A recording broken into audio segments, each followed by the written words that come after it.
Alright, welcome to my channel. This is Lock Chuck.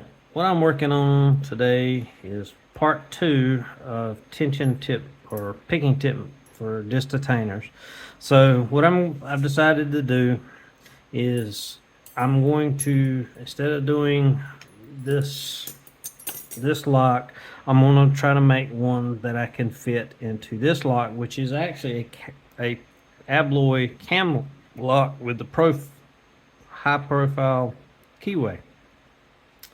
So it takes a key similar to this. I don't have a lock that this key fits. Well, I guess it fits that one technically, but it doesn't unlock it. And this is a gutted, this is that same style lock, just gutted, so you can see all the discs. So as you can see, there are at least 3 different variations.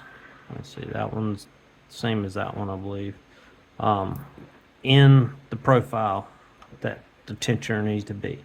But for the most part, they are all rear tension with that single disc. So it has to be, the tensioner has to be thin enough just to grab that disc and then allow us to pick the rest. So for this project, I am going to, since I've already got a picking tip made from one of my prior ones, I'm going to use the same picking tip, but I'm going to try to make a new tensioner out of this, just to fit all 3 or all 4 or 5 of these locks based off of just an ejector pin, and we'll work on that. So the first thing we need to do is, if you will, kind of think of it, if you have a max cut or a maximum and then a min side by side. Let's see, that's not a good one to use. Let's see, I can't remember where it was, but it don't matter, I don't have a key to it, so I'll key it however. So I guess if you think about it, if one's max, one's a min, see right there, that is a max and a min, because the actual setup. So our picking tip shaft, or the tensioner shaft, cannot be any bigger than that quarter, 1/4 of that circle, if you will. So that's why my prior one, when it went through them, let's see, and I may have had it backwards, it may have been this way. Let's see, yep, so that way I still only used up a very little of that quarter, so hopefully you can see that.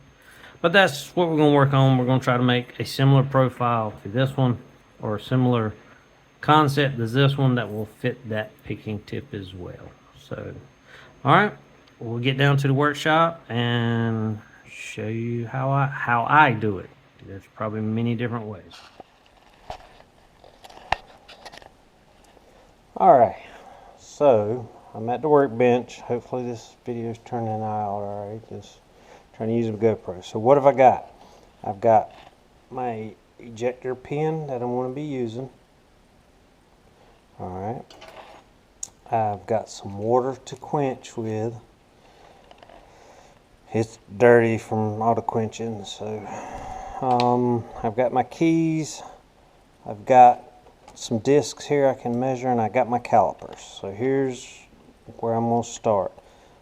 I think on my previous video we said we're about 7.3, so I'm going to shoot for 7.3 first on cutting down the head of this.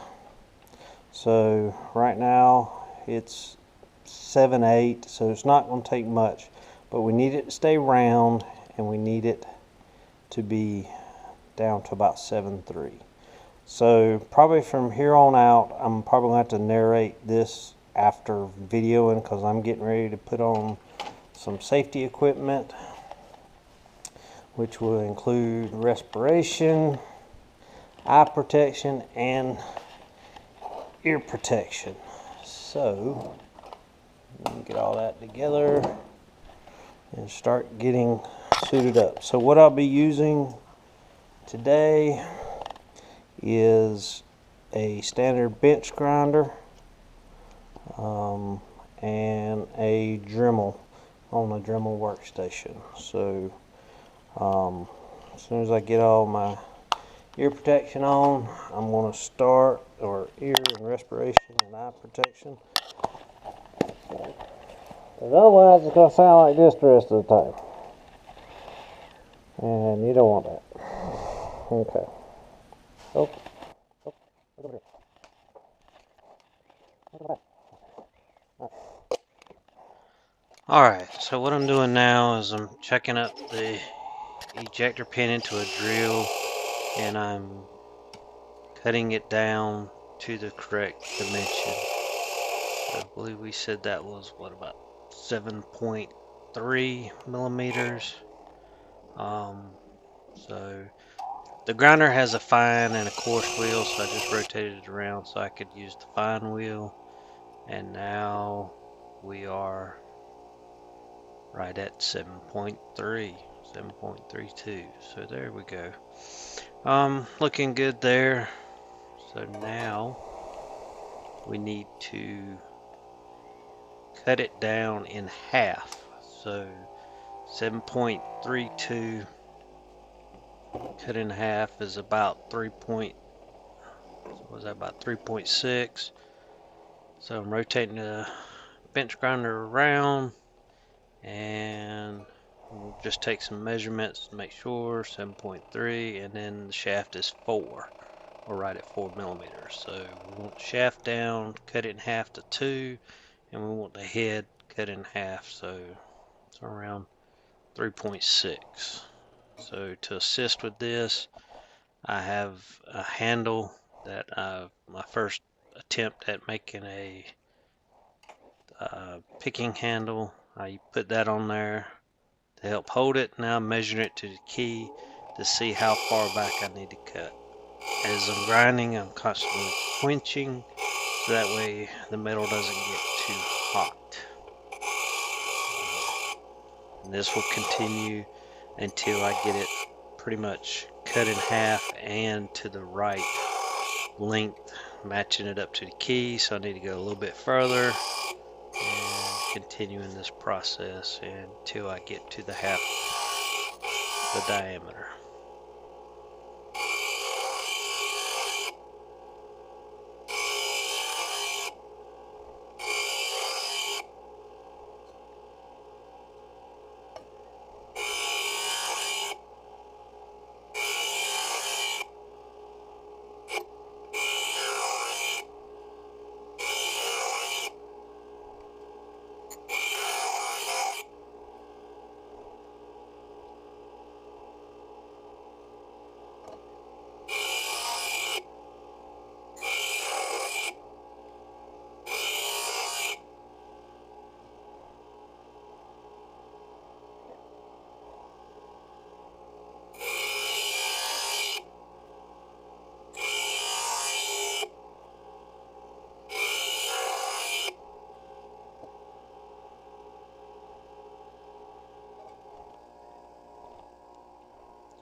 Alright, so just measured, we're at about 3.5, so it does fit through the disc profile well. So now I need to finish trimming the shaft down to the halfway, which is 2 millimeters. So I'm going to continue doing that. Doing a couple more measurements, make sure it's even all the way. Right now it's still a little bit too thick toward away from the head, so just keep doing this until we get it down to at least below 2 all the way up. So just below 2, checking to make sure it slides through one of the profiles. That's the standard profile. It's not one of the, well, it's a standard disc, it's not the actual profile discs. So just hit it real quick with the fine grit disc, taking a little bit, few more burrs. So I'll go ahead and tell you, sorry my camera cut off and I wasn't aware of it. So what we've transitioned now is, so we cut it in half. Now I moved to cutting it into a quarter, so that half was still, even though it was too thick in one dimension, it was still 4 millimeters in the other. So what I'm doing now is cutting it down to the final quarter. So and I've got it to the right quarter, if you will. So it's a quarter of that circle is left. And now what I'm doing is, so since one of those profile discs it juts into the keyway a little bit, I'm now going where we had 2 millimeters and now still trimming it off to go even a little bit thinner. So now that I've got that pretty close, I'm going to switch over to the Dremel and actually start working on the profile part of the tip, as far as those little nubs that stick out, trying to make clearance for those. So I'll compare it to the disc, see where I need to cut from. Right now I just use this workstation to help hold the work still when I'm cutting, and gives me a little bit of a rest to work on while I'm cutting the profile. So I'll continue to cut the profile until I'm able to clear both discs. I'm just seeing how far I need to go, and this process is going to keep repeating until I'm able to clear those profiles. So I'm just taking a look from the opposite side, see where I need to take a little off from, and again just continuing to make real small passes because don't want to take too much at one time. So now really close to fitting to that profile, so just taking off the last little bit of extra to get it to go through there. And this will continue until I get it cleared both profiles.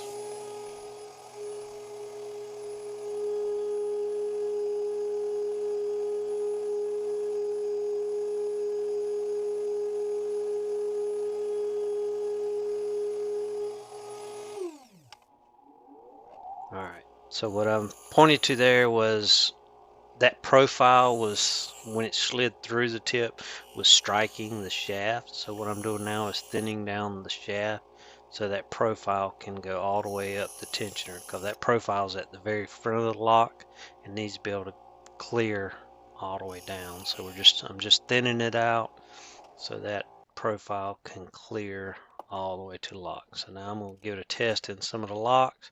It's fitting into that lock. Okay. There's one lock it's not wanting to go into, so I'm just kind of checking the profile discs and seeing. So right now I'm pretty happy with it. So it's pretty good. Not perfect, but it's close. It's fitting in, and the rest I don't want to do with machinery. I'd rather do by hand and files and sandpaper. So now I'm gonna switch over to some sandpaper and just kind of really deburring it. So starting off with probably some rough, like 220, just to get some of the rough edges out, and continue. And then I'm filling it for any rough. Now I've switched to a 600, kind of give it a little bit more of a polish. And eventually I'll take it to some finer grip, but we still got some work to do, but this is going to get us in the ballpark, if you will, to get it pretty close. So right now I'm just going to continue sanding, give it a feel, see if I feel any rough edges, and probably test it in the lock a little bit. I'm still having trouble getting it into, there's one profile it's not wanting to fit, and what it is, it's actually either it's not exactly round or it's a little too thick. So unfortunately I didn't turn my camera down, but what I've got here is I put the 220 flat, and I'm actually sanding the flat part of the profile. Just double checking on some of the other discs, and got it to go in. It's still rough, so I'm gonna take it out, and again here you can see me sanding it on there. was doing 220. I switched over to the 600, kind of giving it some touch-ups. So hopefully we can get it to go in and out of that lock smoothly. So now it's gone in, went to the back, able to, oh, there it goes, and went in. And what I'm kind of noticing is that it's bumping that little profile, so I may have to do a little bit of grinding just to get it to clear that profile a little bit right there. So I'll put it back on the grinder. All right, so what have we got left? So as you can see, this is a very thin profile. It is, I don't know if you noticed, I was kind of testing the flexibility of this, which the good part is when we're tensioning, we're applying a torquing or twisting, which is along the thickest part of this shaft. So hopefully it has a little bit more rigidity when it's doing that, because it's not getting a flexing force this way on the thinnest part. It's getting a rotation the other way. So how did we do? Well, so looking at just this lock with the profile plate in the bottom, all right, it does go to the bottom and it picks up. I'm going to be able to tension that disc. I know I don't have anything pressing it in to hold it, but I got pretty good clearance on the top. I'm about midway that disc. I almost went too far. When I was cutting it, I was thinking the wrong measurement. I was going a millimeter, almost shooting a millimeter. It was going to be a millimeter too thin. I was thinking 1.4, and I should have been thinking 2.4, but it ended up being 2. So still got some clearance in it. And the good thing about this is if I need to, I can pull up on the tensioner a little bit to make sure it's on that disc. So a little bit thinner is okay, but it does fit this way and it does fit this way. So it does clear. So either way that profile is turned, it fits. And then looking at this profile disc, this one, yeah, it's a little tight going through that way. So I may have to take the file. I don't want to take too much more. Let's see, what do I need to do? Okay, that won't take much. I'll take the file and we can fix that. And then when it goes this way, it's got pretty good clearance. So I just need to take the edge. There's a little burr. I can see it right there. I don't know if it's showing up on camera, but there's some burrs right there. So I'll take a little bit of a file. And since we're down to the just making some clearances, I'll take a file and clean that up. But I think this is a pretty good start to making our tensioner.